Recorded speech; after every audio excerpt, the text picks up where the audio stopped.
So today's weekly video is actually going to be on the Trump tariffs. So it's been hard not to watch the news line as Trump and the White House administration has gone through a rather surprising turn of events around tariffs. But as this is an inside real estate blog, I would share with you my thoughts on whether or not the Trump tariffs are going to affect the housing market. You may not know what the Trump tariffs are, but the White House administration threatened to put tariffs on a number of countries and then ended up putting incredibly high tariffs on virtually every country and even some islands that nobody had ever heard of on everybody. And then just a few days later, changed their mind and reduced them to a more reasonable set of tariffs, I guess is another way to put it. But tariffs are tariffs, and the amount of tariff pain that is rippling across the globe is quite large, including China, where the tariffs have it's hard to even keep track, but I think at this point in the video, both countries have reciprocal tariffs somewhere between 150%. So that's going to drive the trade between the two of them over time anyway, down significantly. There's just no doubt about that. But the real question here is, how does any of this affect housing?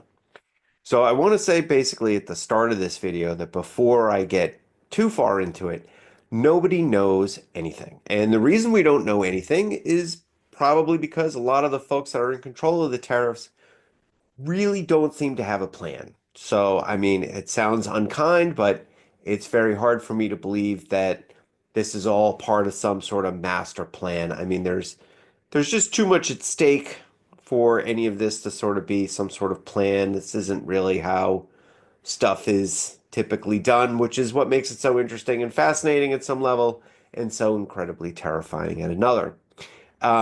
So I'm going to just start off by saying no one really knows where this is going to go because, for example, as far as tariffs go, we get a lot of lumber from Canada. Now, normally you wouldn't think that we would have a trade war with Canada, but only time will tell if this entire process will get more rational and predictable. But for right now, the only things that are certain is that things are uncertain. And the second thing that is probably certain is that buyers do not like uncertainty. So I've been selling real estate for 22/23 years, and I can tell you without fail that if buyers are watching headlines, then they are not looking as close at the housing market as they might otherwise have been. Now, that doesn't mean that they're not going to buy houses, be less aggressive in their bidding. So there will probably be fewer offers made on properties and the bids will probably be less aggressive. And that is because the future is uncertain.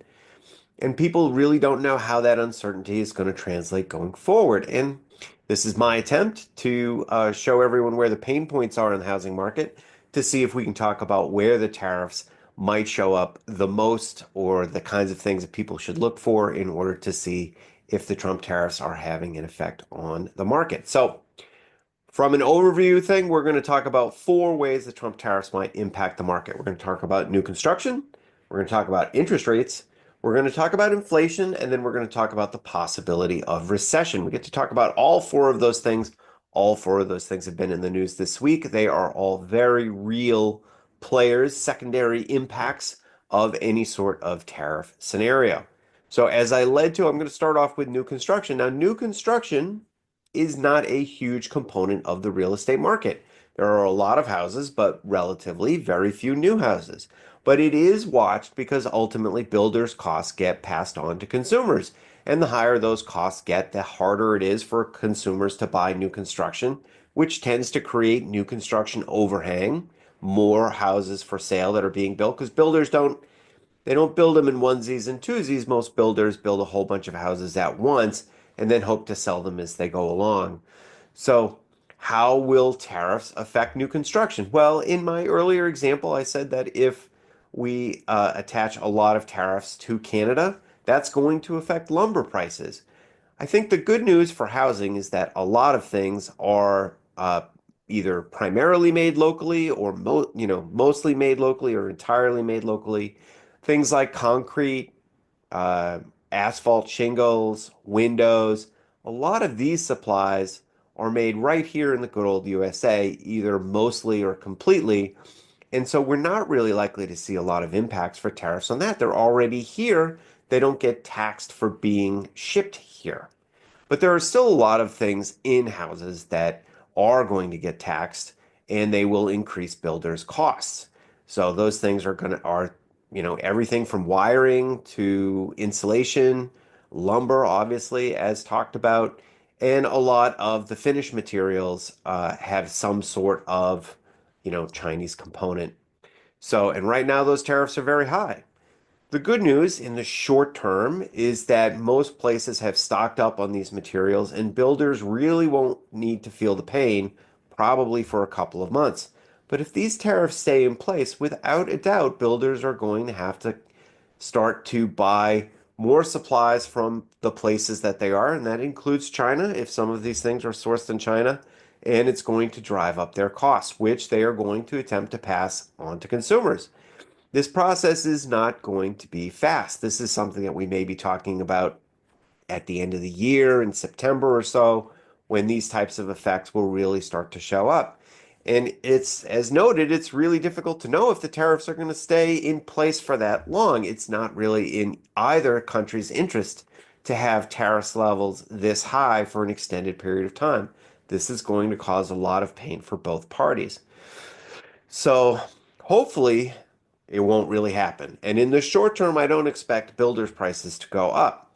But this is definitely something that we'll want to be watching as the trade wars, which are here officially, if they continue to heat up and they continue to limit buyers' ability to source goods from places that they have previously.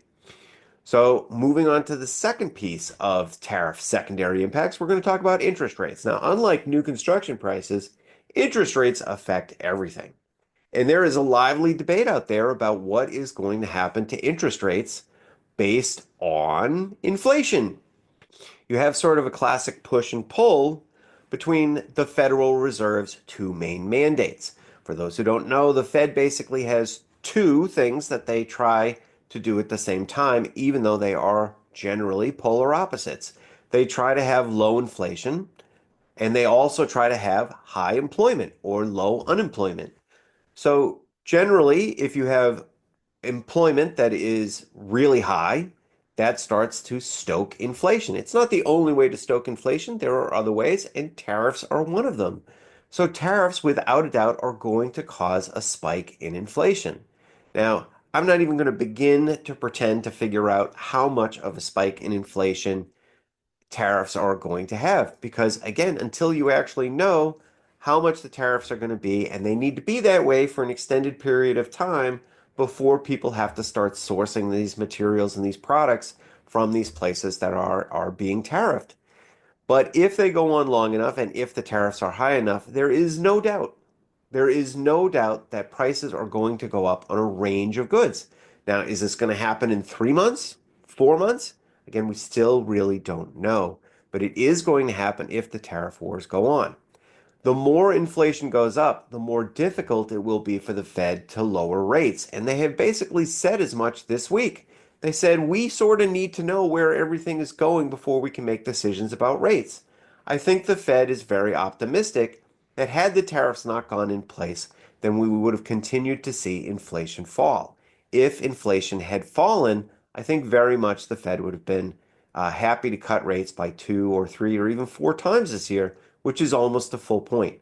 That obviously would be very, very positive for the housing market, especially if job numbers haven't really been affected. But now with the tariffs on, it's unclear what the Fed will have to do. They will sort of have to pick whether or not to support the job market by lowering interest rates or to fight off inflation by keeping interest rates high. My bet is if the tariffs have a significant inflationary effect, there is no chance that the Fed will be dropping interest rates, even if they feel that those impacts are transitory. So there's going to be a lot of pressure here on the White House to get results quickly because the one thing that they would really like to see happen is the Fed drop interest rates, and the Fed isn't going to do that as long as inflation remains elevated, which the tariffs most definitely are going to do. So, what happens If inflation keeps going up and the Fed doesn't move interest rates, well, then what we have is a recipe for a recession. So a recession will most definitely affect housing, although maybe not in the way a lot of people would like to see it. When you have recessions, typically recessions are characterized by decreases in spending, but those decreases in spending are driven by job losses. Job losses mean that people will sell their houses. They'll sell their houses because in order to get another job, many of them will have to move. We've all been through recessions. I think most of us who are watching this video have been through a couple of recessions. So we know that this is how it is. A certain percentage of people are going to lose their jobs. They're going to have to relocate. And a certain number of people are going to have to sell their houses in order to do that. If you have this kind of forced selling, which we get in recessions, then you're going to see the supply go up. With interest rates elevated the way that they are, it is very easy for me to see that such a thing will probably pull prices down. But before every buyer out here says, thank God, housing prices are going to go down, we are a very long way away from having a recession. Right now, the economy is still growing. We would need to see job numbers over the next several months not just not be positive, but we would need to see them start to go negative. And right now, there really isn't any evidence that that is going to happen. Part of that is because the tariffs have only been in effect for a week, and as those effects have been moderated, a lot of companies right now probably aren't going to do as much hiring as they would have done, but they aren't going to do any firing either. So we're not going to see a lot of job losses, not until companies really start to feel some real pain, which I don't really think they're going to see right now. So I think the forecast, I think for housing is that things will probably be a little bit more moderated. I think the buying community will be more uncertain and they will be more hesitant about stuff. But until we really see job losses, the supply, which is the main part of the problem in the New England and Northeast area, is likely to follow the pattern of the last couple of years, which is just that there won't be enough supply. So, with that said, I think the housing market will remain largely unaffected by the tariffs. Again, a lot of these secondary effects, whether they be interest rates or inflation or recession, we really won't see any of this stuff for months. And with the spring market basically here today and already starting, it's unlikely to have any effect until well past June or May. Again, you have to remember the average person selling their house or buying a house has a very high level of motivation with the interest rates where they are in order to solve whatever problem they're trying to solve. Some headline news isn't going to change whatever that problem is. They're going to continue to need to buy or sell. And so if things calm down even a little bit, I think we'll probably see a fairly active and aggressive housing market for the next several months. All bets are off if the tariffs continue to climb, and the longer they stay on, the more likely we are to see effects that are negative for home sellers, but positive for home buyers. But in the meantime, this is where we're at. So I hope everyone enjoyed this video, and if you have any questions, leave them in the comments.